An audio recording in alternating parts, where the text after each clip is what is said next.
बुलेटिनला सुरुवात करूयात. पाहूयात काय चाललंय देशात आणि राज्यात वेगवान स्वरूपात पुढच्या 25 मिनिटात 50 बातम्या.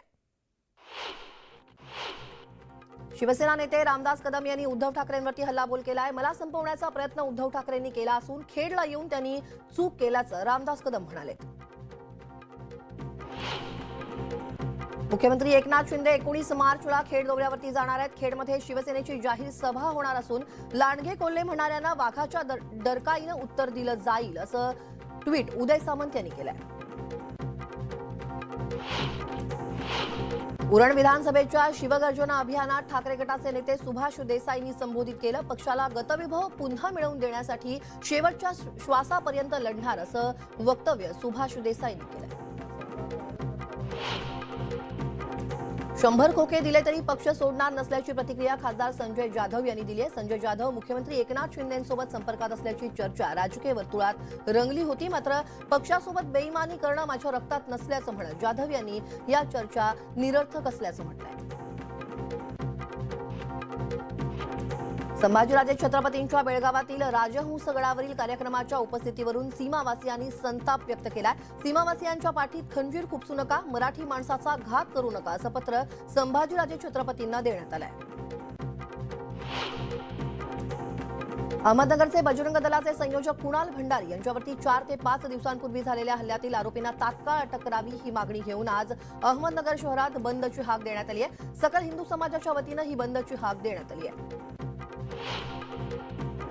बुलढाण्यातील माजी आमदार चैनसुख संचेती यांच्यासह 18 जणांविरोधात गुन्हे दाखल करण्यात आले. सकल हिंदू जनाक्रोश मोर्चा काढल्यानं पोलिसांनी ही कारवाई केली आहे.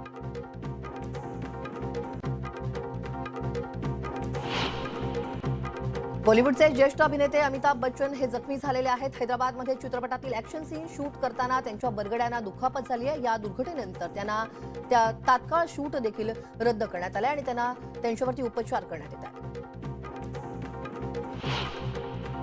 गदर 2च्या शूटिंग दरम्यान सनी देओल यांनी अहमदनगरमध्ये फेरफटका मारला. सनी देओल यांनी शेतकऱ्यांसोबतच्या भेटीचा व्हिडिओ देखील शेअर केला.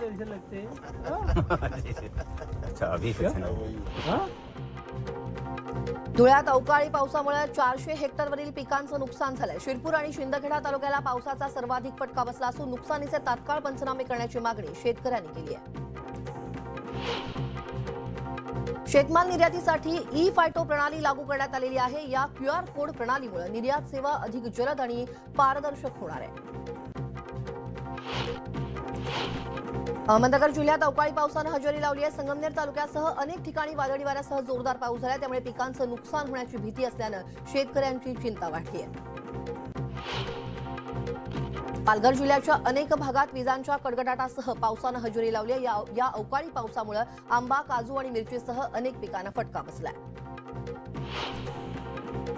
सातबारावरती रब्बी पिकांच्या वर्षाबाबत माहिती अपडेट नसल्यानं त्यामुळे हरभरा नोंदणीत अडचणी येत आहेत. मोबाईलवरून पीक पेरा बदलला तरी महसूल विभागाकडून सातबारावरील माहिती अपडेट होत नाहीये. त्यामुळे शेतकरी अडचणीत आले.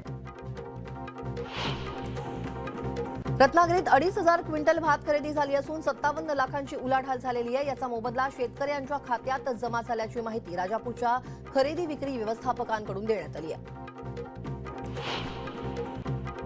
कोल्हापूरच्या आदमापूर इथं बाळूमामा देवालय परिसरातून 6 वर्षाच्या मुलाचं अपहरण झाल्याचा प्रकार समोर आलाय आणि अपहरणाची ही घटना सीसीटीव्हीत कैद झाली आहे. मंदिराशेजारील सभागृहातून मुलाला पळवून नेल्याचा आरोप करण्यात आलाय. रिक्षाला गाडी घासल्याच्या रागातून रिक्षातील 3 जणांनी वृद्धाची हत्या केल्याची घटना सांगलीच्या कवठे महांकाळमध्ये घडली आहे. पोलिसांनी अवघ्या 2 तासात छडा लावत 3 आरोपींना अटक केली आहे. आरोपींमध्ये एका अल्पवयीन मुलाचा देखील समावेश आहे. पूर्ववैमनस्यातून धारधार शस्त्रानं जीवघेणा हल्ला केल्याची घटना मिरजच्या समता नगरमध्ये घडली आहे. या प्रकरणी 4 संशयितांना पोलिसांनी ताब्यात घेतलंय आणि जखमी तरुणांवरती याआधी अनेक गुन्हे देखील दाखल आहेत. बुलढाण्यात एटीएम चोरीचा प्रयत्न फसला आहे. पोलिसांना पाहून चोरट्यांनी धूम ठोकली आहे. सीसीटीव्हीच्या आधारे त्यांचा शोध घेतला जातोय.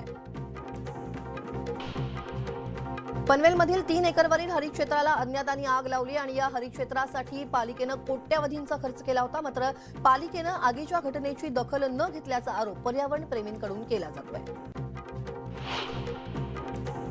अकोल्याच्या पातूर तालुक्यातील उमरा इथं एका व्यक्तीच्या अंत्यसंस्कारासाठी गेलेल्या लोकांवरती मधमाशांनी हल्ला केला। या हल्ल्यात 25 ते 30 जण जखमी झाले असून एकाची प्रकृती गंभीर आहे। नगर शहरातील महेश टॉकीज परिसरात एका युवकावरती अज्ञात व्यक्तीनं प्राणघातक हल्ला केल्याची घटना घडली आहे। या घटनेत तरुण जखमी झाला असून त्याच्यावरती उपचार सुरू आहेत। गोंदियातल्या आमगाव तालुक्यातील वाघडोंगरी जंगलात एका 45 वर्षाच्या व्यक्तीचा मृतदेह आढळला। सुरेंद्रसिंह रगडे असं या व्यक्तीचं नाव आहे आणि ते 15 दिवसांपासून बेपत्ता होते। 6 वर्षांच्या चिमुकलीवरती 60 वर्षाच्या वृद्धानं अत्याचार केल्याची घृणास्पद घटना बीडच्या अंबाजोगाई तालुक्यात घडलेली। या प्रकरणी पोलिसांनी या नराधमाला अटक केली आहे। बीडमध्ये बंजारा समाजात होळी उत्सवाची धूम सुरू आहे आणि इथल्या नागरिकांनी पारंपरिक लेंगी नृत्याचा आनंद लुटलाय। होळी आणि धुलीवंदनानिमित्त पनवेलमधील बाजारपेठा सजलेल्या आहेत। रंग आणि पिचकाऱ्यांच्या खरेदीसाठी ग्राहकांनी बाजारात मोठी गर्दी केली आहे। रत्नागिरीतही शिमगोत्सवाचा उत्साह पाहायला मिळतोय। देवदेवीच्या पालख्या भाविकांच्या भेटीसाठी येत आहेत। आपटी गावात रणभैरी देवीची पालखी आल्यानंतर ग्रामस्थांनी देवीची मनोभावे पूजा करत दर्शन घेतलं। रत्नागिरीत होळीनिमित्त देवांच्या पालख्या दाखल होत आहेत। समुद्र किनाऱ्यावरून खेम देवाची पालखी भक्तांच्या भेटीला आल्यानंतर भाविकांनी मोठ्या उत्साहात पालखीचं स्वागत केलंय। यावेळी महिलांनी देवीची ओटी भरण्यासाठी मोठी गर्दी केली होती। अमरावती जिल्ह्याच्या खासदार नवनीत राणा आणि आमदार रवी राणा हे सध्या मेळघाटात आदिवासी बांधवांसोबत होळी साजरी करतायत। यावेळी त्यांनी नवनीत राणांनी एका चहाच्या स्टॉलवरती स्वतःच्या हाताने चहा बनवलाय। राज्यभरात होळीचा सण साजरा होत असताना पुरंदरच्या महर्षी वाल्मिकी विद्यालयात आज कचऱ्याची होळी पेटवण्यात आली आहे। शाळेतील विद्यार्थ्यांनी प्रांगणाची स्वच्छता करून कचऱ्याची होळी केली आहे। संभाजीनगरमध्ये होळीच्या पार्श्वभूमीवरती पोलीस आयुक्त निखिल गुप्ता यांनी नागरिकांना आवाहन केलंय। होळी साजरी करताना कोणतेही गैरवर्तन केल्यास कठोर कारवाईचा इशारा देखील पोलीस आयुक्तांनी दिलाय। धुळे जिल्ह्यात प्रस्तावित वीज दरवाढीच्या मागणीला विरोध करण्यात आलाय। वीज दरवाढीमुळे उद्योग डबघाईस येणार असून ही दरवाढ पूर्णपणे रद्द करण्यात यावी अशी मागणी जिल्ह्यातील औद्योगिक संघटनांच्या वतीनं करण्यात आली आहे। राज्यातील धरणांमध्ये 67.49% पाणीसाठा शिल्लक असून उष्णतेच्या लाटांमुळे पाणीसाठ्यावरती परिणाम झालाय। पुणे विभागात यंदा 12% पाणीसाठा कमी झाल्यानं पुणेकरांची चिंता वाढली आहे।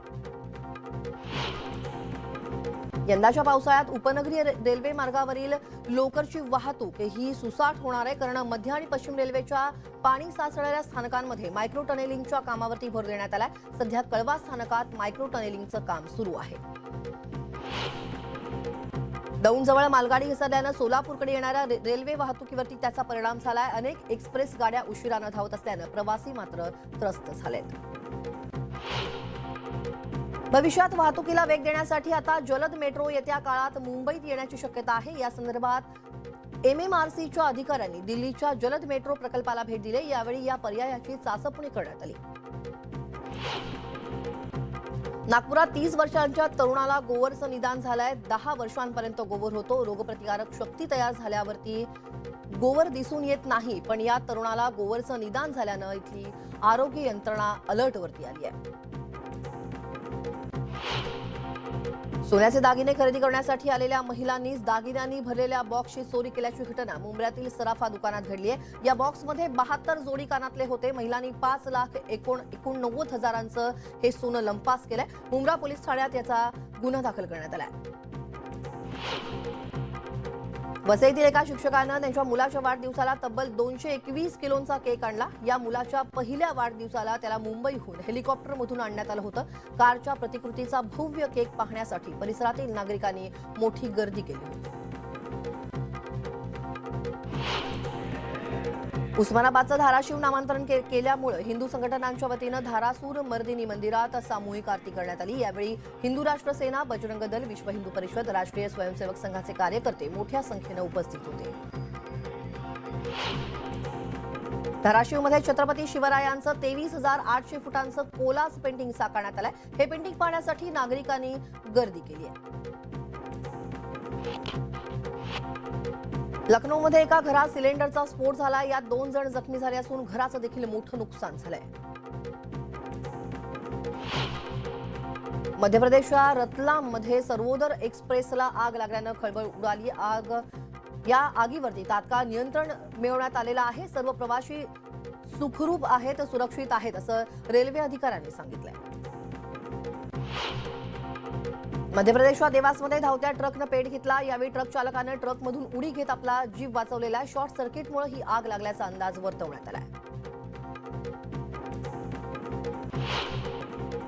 लखनौमध्ये एका हॉटेलमध्ये 2 महिलांनी छेडछाडीचा आरोप करत धिंगाणा घातला. यावेळी त्यांनी पोलिसांशीही हुज्जत घातल्याचा प्रकार समोर आलाय. ट्रेनमध्ये टीटी एका प्रवाशाला मारहाण करतानाचा व्हिडिओ व्हायरल झाला. सहारनपूरजवळ देहरादून मुरादाबाद एक्सप्रेसमध्ये हा सगळा प्रकार झाल्याचं बोललं जात आहे. विना तिकीट प्रवाशांवरती दादागिरी करून टीटी वसुली करत असल्याचा आरोप प्रत्यक्षदर्शींनी केलाय. बिहारच्या बेगुसरामध्ये भरधाव ट्रकनं बाईकला धडक दिली आणि अपघातानंतर बाईकनं पेट घेतला असून एकाचा या दुर्घटनेमध्ये होरपळून मृत्यू झालाय. गुजरातच्या द्वारकामध्ये टोल भरण्यावरून राडा झाला आणि टेम्पोतील प्रवाशांनी टोल कर्मचाऱ्याला मारहाण केली. यामध्ये या महिला कर्मचाऱ्यांसह काही जण जखमी झालेत. पाकिस्तानचे माजी पंतप्रधान इम्रान खान यांच्या विरोधात अटक वॉरंट जारी करण्यात आलाय. दरम्यान इम्रान खान यांच्यावरती कोर्टाचा अवमान केल्याचा ठपका ठेवण्यात आलेला आहे आणि संबंधित याचिकेवरती लाहोर कोर्टात आज सुनावणी होणार आहे. या सगळ्या घडामोडींसह या बुलेटिनमध्ये वेळ झाली इथेच थांबण्याची. ताज्या बातम्यांच्या अपडेट्ससाठी लॉग ऑन करायला विसरू नका. news18lokmath.com वर आमच्या फेसबुक आणि ट्विटर पेजला देखील भेट द्या. आमच्या युट्यूब चॅनलला सबस्क्राईब करा आणि बेल आयकॉन दाबायला विसरू नका. थोड्याच वेळात महत्त्वाच्या घडामोडींसह पुढलं बुलेटिन पाहूयात. पहा फक्त News18 लोकमत.